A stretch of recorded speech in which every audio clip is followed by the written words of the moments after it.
¿Qué tal, amigos? Espero que todos ustedes se encuentren muy bien el día de hoy, de lo mejor.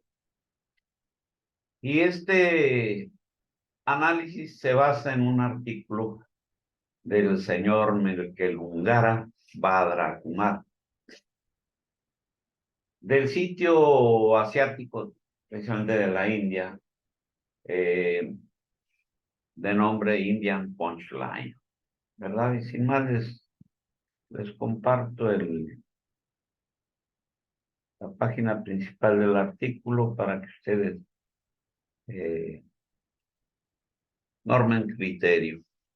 Y se llama What Expect from NATO Summit 2023, 200 to 2022.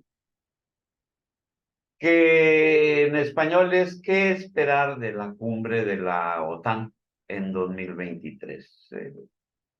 Pues publicado en la India en julio 11 de 2023, como un subrayo aquí, del sitio hindú, Indian Punchline. Y ahí sale una fotografía muy guapetones del príncipe Carlos y y el presidente Biden, ¿verdad? Donde le está dando la bienvenida, ¿verdad? Con toda la pompa y circunstancia que merece la cuestión. Y que sin más comenzamos, ¿verdad? Vamos a ver, vamos a parar aquí la página, ¿verdad? Y como si bien dice, la trayectoria de la guerra de Ucrania pende de un hilo y todos los ojos están puestos en la llegada del presidente estadounidense Joe Biden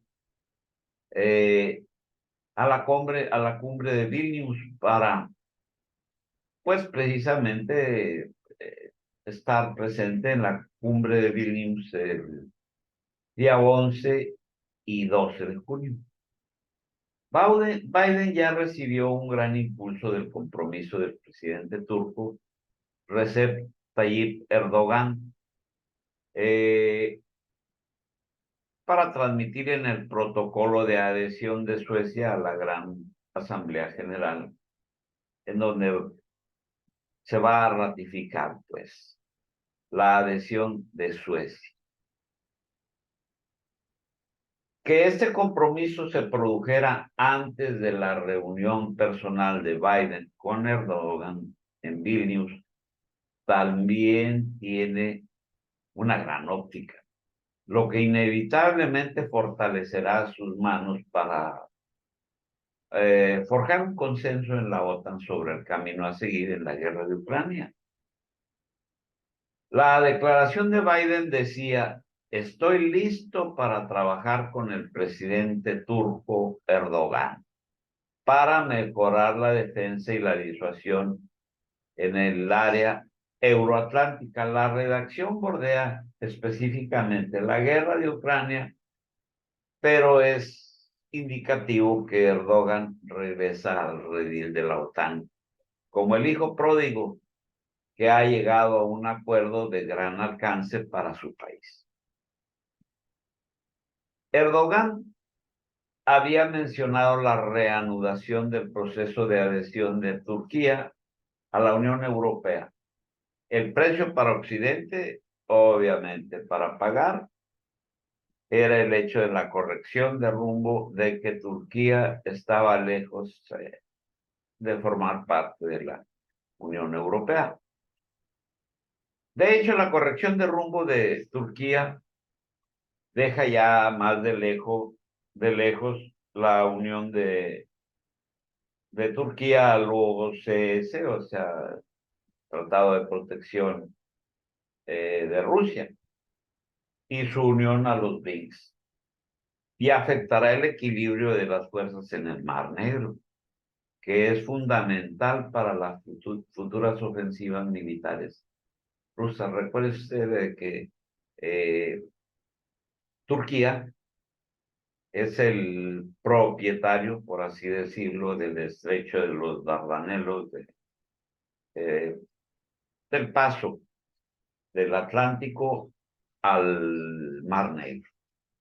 Y eso afectará fundamentalmente para las futuras ofensivas militares rusas.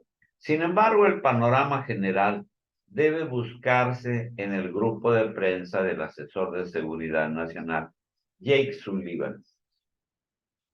El domingo en ruta a Londres, o sea, el día de antier. La primera etapa de la gira europea de Biden, que lo llevará a Vilnius y Helsinki en términos atmosféricos. En pocas palabras, Sullivan evitó cualquier forma de tono beligerante hacia Rusia, sin amenazas, sin propuestas desafiantes, sin difamar a Rusia o demonizar personalmente al presidente Vladimir Putin. De hecho, ya no es la guerra de Putin, incluso en el tema controvertido del jefe de Wagner, Yevgeny Prigozhin. Sullivan simplemente se encogió de hombros y dijo que no tenía actualización alguna al respecto. Por supuesto, la Casa Blanca se había enterado de la reunión de Putin que tuvo en el Kremlin el 29 de junio con el comandante de Wagner y Prigozhin, con los comandantes de Wagner y Prigozhin. El portavoz del Kremlin, Dmitry Peskov, confirmó ayer que se llevó a cabo una reunión y dijo: Putin invitó a las 35 personas, es decir, todos los comandantes de escuadrón y al liderazgo de la compañía Wagner, incluido Prigozhin. La reunión tuvo lugar en el Kremlin el 29 de junio y duró casi 3 horas. Imagínense nada más. Casi al instante ya, cuando se estaba dando la sonada del grupo Wagner, ya el señor Vladimir Putin estaba reuniéndose con los comandantes y con el señor Prigozhin en el Kremlin, lo cual corrobora mi hipótesis de que pues estaba de la mano Vladimir Putin y Prigozhin. Muy contrario a la narrativa que se tenía aquí en Occidente, que si es un golpe de Estado. No, señores, puro teatro. No conocemos los detalles, pero lo único que podemos decir es que el presidente dio su evaluación de las acciones de la compañía Wagner en el frente durante la operación militar especial y los eventos del 24 de julio. Putin escuchó las explicaciones de los comandantes de Wagner y les ofreció más opciones de empleo y más uso en combate. Los propios comandantes compartieron su versión de lo sucedido y destacaron que son acérrimos partidarios y soldados del jefe de Estado y del comandante en jefe supremo. Y también dijeron que están listos para seguir luchando por la patria. Es decir, nada de divisiones. Peskov concluyó significativamente: esto es todo lo que podemos decir en esta reunión. Presumiblemente habría ocurrido mucho más de esa reunión del Kremlin a puerta cerrada de 3 horas, que asume la naturaleza de un epílogo de la historia épica del fallido intento de golpe de Estado en Rusia el 24 de mayo. Así pues que es, de acuerdo a las declaraciones de Dmitry Peskov, pues todo eso estaba muy lejos de la narrativa aquí en Occidente, que se está cayendo Rusia, que hay una tremenda asonada, un golpe de Estado. y que esto y que lo otro. Con permiso, déjenme tomar un traguito de agua porque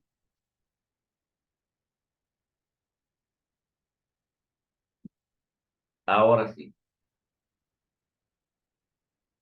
Posiblemente Washington deduciría que es una reunión de verdad y una verdadera reconciliación que presidió Putin y se habrían tomado algunas decisiones importantes para que el Kremlin pueda mantener sus ojos completamente y óptimamente en el frente de Ucrania. Como les decía yo hace algunos videos, que este intento de golpe de Estado, este teatro de golpe de Estado, no fue más que para reposicionar a las fuerzas Wagner dentro de Bielorrusia, es decir, en la frontera norte de Ucrania con Bielorrusia, pues amenazando ya directamente a Ucrania desde el lado norte. De modo que ahora esto prácticamente apagará la chispa de esperanza entre los aliados de la OTAN sobre la incertidumbre política dentro de Rusia, que obstaculizan el esfuerzo bélico del Kremlin, obviamente. No se ven grietas en ninguna parte del muro del Kremlin. Putin sigue siendo firmemente y está y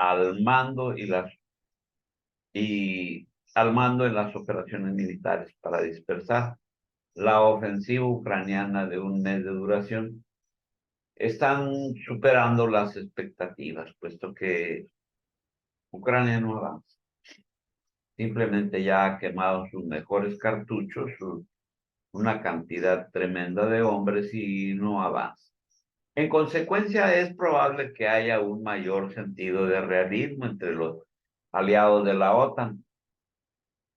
Por desgracia, las decisiones políticas trascendentales relativas a la seguridad europea se basaron en una inteligencia defectuosa, lo que yo les vuelvo a reiterar. La narrativa por acá era de que Rusia se estaba desbaratando y la verdad es que se basaron en una inteligencia defectuosa. Los estadounidenses no tenían idea acerca de la capacidad del armamento ruso o de la industria de defensa del país y su perfecta capacidad para movilizarse para una guerra continental. El estado de ánimo del pueblo ruso, la sólida base de poder de Putin, con una calificación mayor al 80%, el doble de Biden, y la resiliencia de la economía rusa que pues no se rinde, ¿verdad? Eh, para resistir las sanciones o el retroceso de las sanciones que eventualmente devastarían la economía rusa. Recuerde usted las Hell Sanctions de Mr. Biden, las sanciones del infierno que llevarían a la economía rusa al infierno, a decir del señor Biden. Y el Kremlin también tomó a Beijing en confianza, ¿verdad? Obviamente, su aliado principal. Nuevamente, para divagar un poco, todas las indicaciones disponibles son que China estaba al tanto de lo que se trataba el caso de Wagner. Probablemente China fue el único país en el que el Kremlin confió. Esto tampoco habrá pasado desapercibido en las capitales de la OTAN. Pero como les digo, el comentario es a toro pasado. Se van dando cuenta. En resumen, cuando la AFP le preguntó en la conferencia de prensa del Ministerio de Relaciones Exteriores de China el 26 de junio si el presidente Xi Jinping había tenido la oportunidad de hablar personalmente con Putin sobre el incidente de Wagner, El portavoz Mao Ding respondió lo siguiente: el incidente del grupo Wagner es un asunto interno de Rusia y como vecino amistoso y socio estratégico integral de la Coordinación para la Nueva Era, China apoya a Rusia en el mantenimiento de la estabilidad nacional. Así o más clarito. Y China apoya a Rusia en el mantenimiento de la estabilidad, ¿verdad? Y la prosperidad. Y creemos en la capacidad de Rusia para hacerlo. Nuestros dos países se han mantenido estrecha y sólidamente en comunicación en varios niveles. En cuanto a su pregunta sobre la conversación telefónica específica, no tengo nada que compartir. Ojo, añadiendo énfasis, no tengo nada que compartir. Curiosamente, un comentario en el Global Times del 26 de junio ya había llegado a la conclusión dentro de las 48 horas posteriores a los dramáticos acontecimientos en Rusia, de que los funcionarios estadounidenses simplemente estaban hablando mal del gobierno ruso, as usual, como es usual. Como de costumbre, con la agenda de ampliar algunos de los problemas internos en Rusia para lograr el objetivo de seguir debilitando al país y causando daños en la moral militar de los soldados rusos como parte de la guerra cognitiva lanzada por Occidente, liderada por los Estados Unidos contra Rusia, es decir, la guerra de información. El comentario titulado China apoya y cree que Rusia debe mantener la estabilidad nacional, señaló que la erupción o la rebelión de Wagner ha sido sofocada en poco tiempo, con un impacto limitado en la autoridad de Putin, en lugar de definirlo como una rebelión real.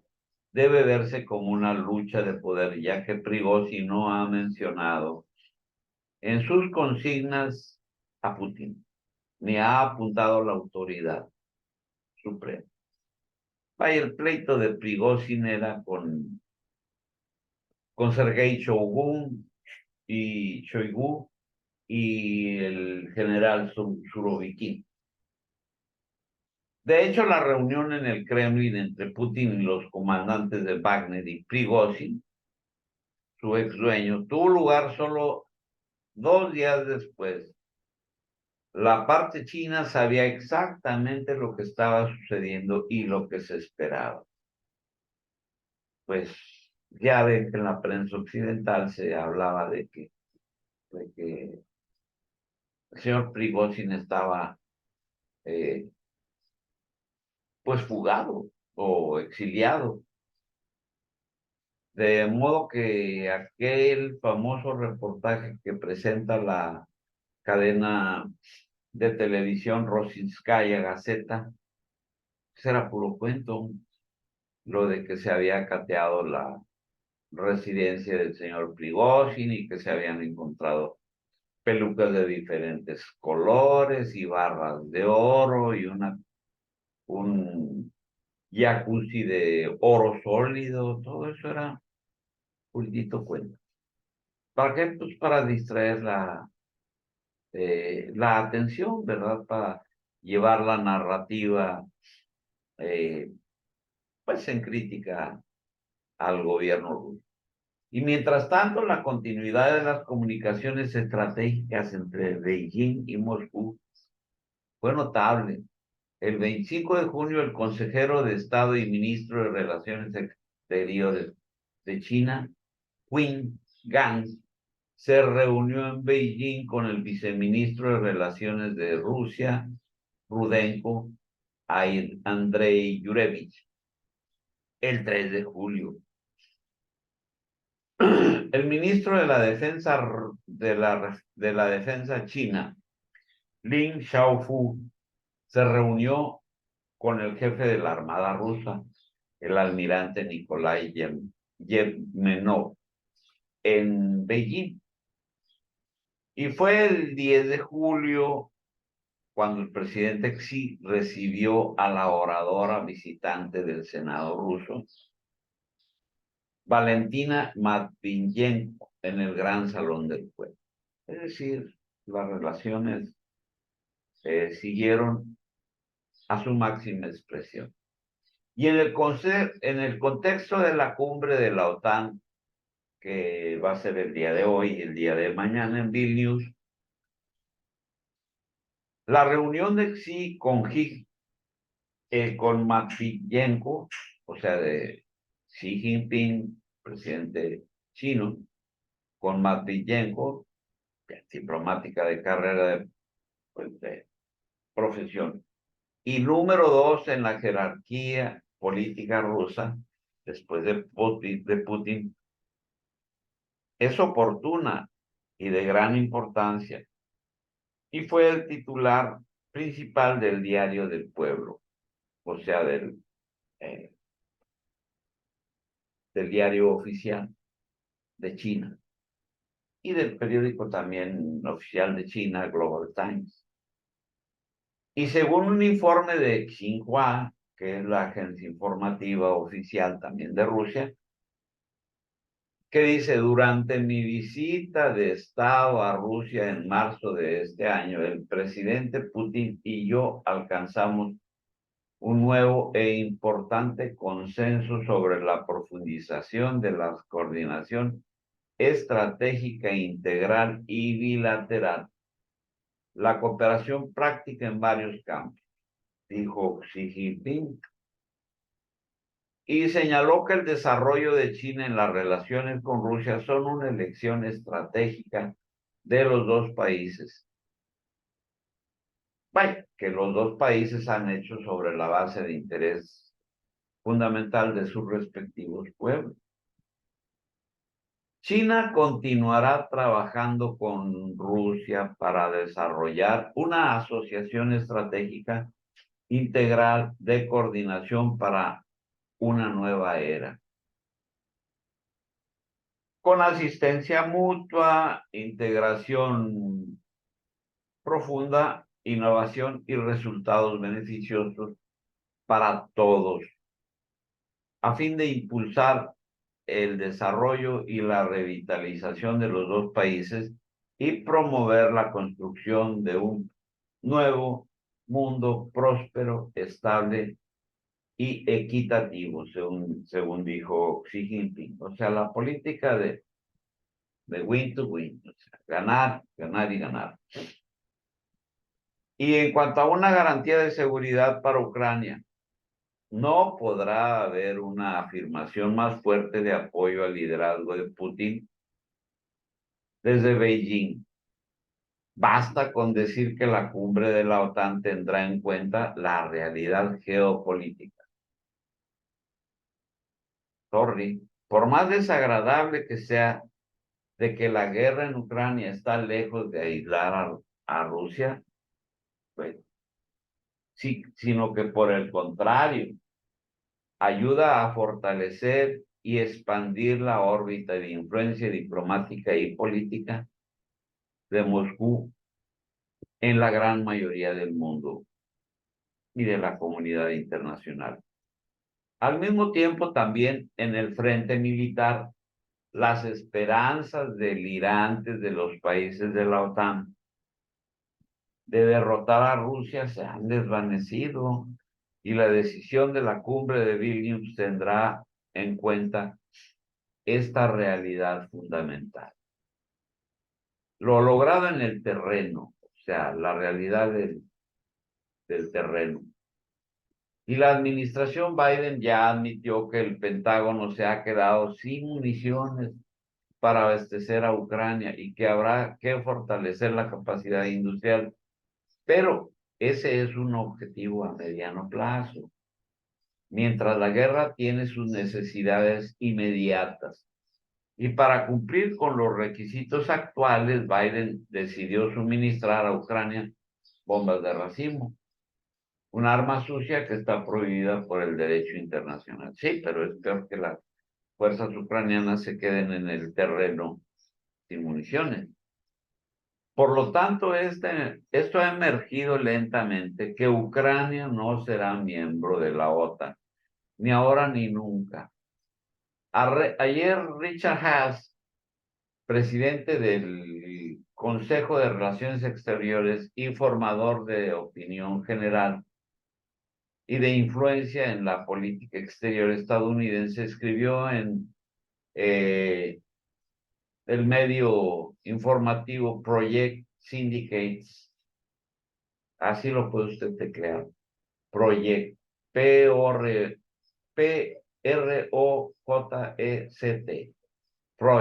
Project, y Syndicate, o sea, Syndicate,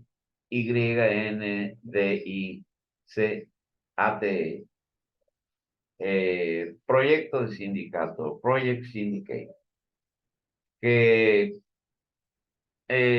su título es Con la mirada puesta en la audiencia europea,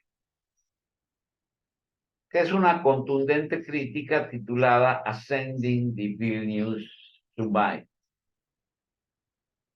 que ofrecer a la OTAN la membresía en principio, como se hizo cuando los líderes de la OTAN se reunieron en Bucarest en 2008. Parece hueca. Haas explicó que los países de la OTAN pueden, en cambio, bilateralmente extender sus compromisos de seguridad para defender el derecho de Ucrania a existir, sin referencia a un territorio preciso. Es decir, se va a tratar de conseguir una paz sin un, digamos, un territorio preciso marcado. Cosa que de sí ya es bastante difícil que Rusia lo vaya a aceptar como condición para un acuerdo de paz. Comparable a lo que Estados Unidos ha hecho durante mucho tiempo pues, con Israel, ¿verdad? En donde ha garantizado a Israel, pues, digamos que su seguridad. Haas cree que un compromiso tan formal y abierto, respaldado con las armas, la inteligencia y el entrenamiento requieren, indicaría que Estados Unidos no permitirá que ninguna entidad amenace la existencia de Ucrania, pero sin vincularla a ningún mapa específico del territorio.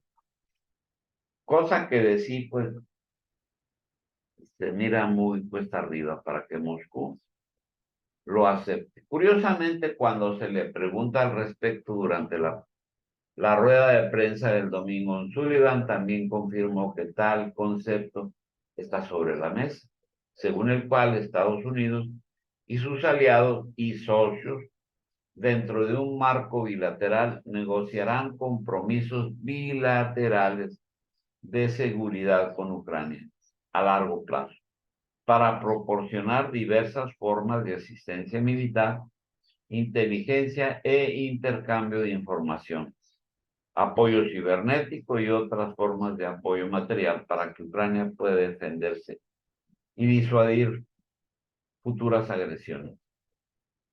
Vaya, la conclusión es que la cumbre de Vilnius sonará la corneta, el clarín, para que la mansión europea sepa que una retirada ordenada de la OTAN de Ucrania está en las cartas, pero a diferencia de la retirada que hubo en Afganistán, Vietnam, muy diferente. Sin duda mantendrá informados a los aliados, ya que esto se refiere principalmente a la seguridad europea. Y lo que es más importante, no deberá convertirse en otra retirada al estilo caótica de Kabul, Afganistán, o de Saigón en Vietnam. que fue de veras terrible. La retirada en Saigón, si usted tiene la curiosidad de buscar videos de esa retirada, pues se va a sorprender usted porque la gente la llevaban a carretadas a los portaaviones. Fue una huida. Huyeron con el fuego, con el bombardeo vietnamita detrás de ellos. Inclusive nada más se respetó así, entre comillas, el espacio de la embajada norteamericana. Y verá usted ahí en esos videos como ya en los portaaviones norteamericanos se tiraban helicópteros y naves aéreas por la borda, es decir, al mar para que cupiera más gente. Es muy interesante y muy instructivo, sobre todo para la juventud, que no les digan que pues todas las ha ganado la OTAN y los Estados Unidos. Por lo tanto, Biden aterrizó cuidadosamente en Londres en ruta a Vilnius para apaciguar al Reino Unido de que Ucrania no puede ser el campo de batalla de sus sueños para la Gran Bretaña global. El rey Carlos intervino para suavizar las plumas erizadas de la relación especial entre Estados Unidos y el Reino Unido. Biden había vetado anteriormente la recomendación británica de que el secretario de Defensa, Ben Wallace, un halcón empedernido contra Rusia, para que fuese el próximo secretario general de la OTAN, ¿no? Haga de cuenta usted que hubiesen puesto, le hubiesen encargado la carne al león. El haber subido Ben Wallace como ministro de la OTAN hubiera significado ya pues la guerra absoluta. Evidentemente los aspectos prácticos de una retirada ordenada deberán elaborarse minuciosamente en el marco de un alto al fuego en la guerra. Esto significará comprometerse con Rusia en un futuro cercano y disuadirla de que seguir adelante con cualquier ofensiva importante para terminar la guerra de manera concluyente a su favor. O sea, apaciguarla, decirle Rusia, te doy esto, me das aquello, y llegar a un tipo de acuerdo. Pero ya, por lo pronto, Biden ya fue a darles un mejor alito para que se serenen.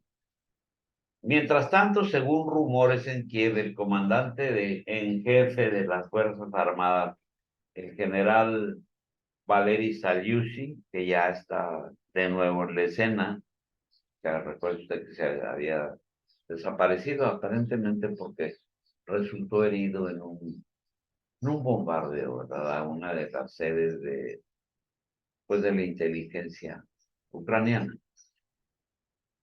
Y el general Valery Saliusi le recomendó a su presidente Zelensky que la actual ofensiva militar ucraniana de un mes simplemente no es sostenible contra las fuerzas rusas, abrumadoramente poderosas, y pues debería llamarle a acabar con dicha matazón, porque está de sorprender. Yo que vigilo todos los días el avance en la información y los avances de la guerra, me sorprendo de ver la carnicería en la que se ha convertido, y me sorprendo más cuando me meto a Telegram. Si usted tiene Telegram, métase a Telegram y verá usted que, caray, las imágenes que se pasan ahí en Telegram, que no tiene censura, son horribles, horribles.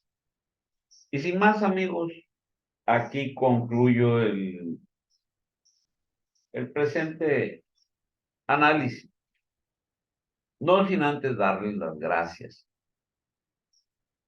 y pedirles que me regalen un like o un dislike, whatever. Lo mismo que si desean ustedes compartir eh, el video, pues adelante, ¿verdad? Eso me ayuda bastante.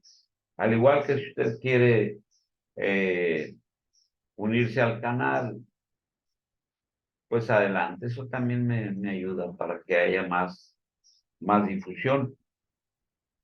De modo que suscríbase al canal para que la campanita le suene. Y sin más, amigos, esto es todo por el presente video. Y déjenme ver cómo se apaga la cosa esta. A ver, vamos a ver.